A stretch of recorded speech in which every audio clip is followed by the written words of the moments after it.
Hi, എല്ലാവരും സുഖമായിരിക്കുന്നു എന്ന് വിചാരിക്കുന്നു. ഇന്ന് നമുക്ക് ഭഗവത്ഗീത 18-ാമത്തെ അധ്യായത്തിൽ 66-ാമത്തെ ശ്ലോകത്തെ പറ്റി മനസ്സിലാക്കാം. സർവധർമാൻ പരിത്യജ്യ മാമേകം ശരണം വ്രജ അഹം ത്വാ സർവ പാപേഭ്യോ മോക്ഷയിഷ്യാമി മാ സുജാ. സർവധർമ്മങ്ങളെയും ത്യജിച്ച് എന്നിൽ ശരണം തേടുക.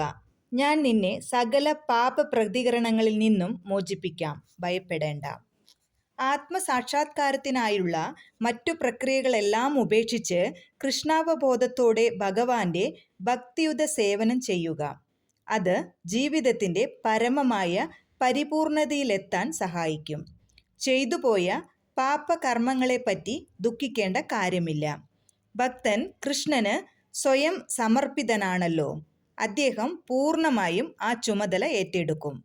ആധ്യാത്മിക സാക്ഷാത്കാരത്തിൻ്റെ മോചനത്തിനായി കൊണ്ട് വ്യഥ യത്നിക്കേണ്ട കാര്യമില്ല.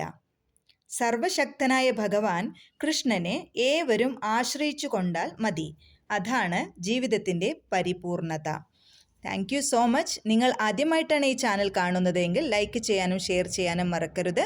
ഇന്നുവരെ എനിക്ക് നൽകിയ സപ്പോർട്ടിനും ലൈക്കിനും ഹൃദയത്തിൻ്റെ ഉള്ളിൽ നിന്ന് നന്ദി പറയുകയാണ്. Thank you so much.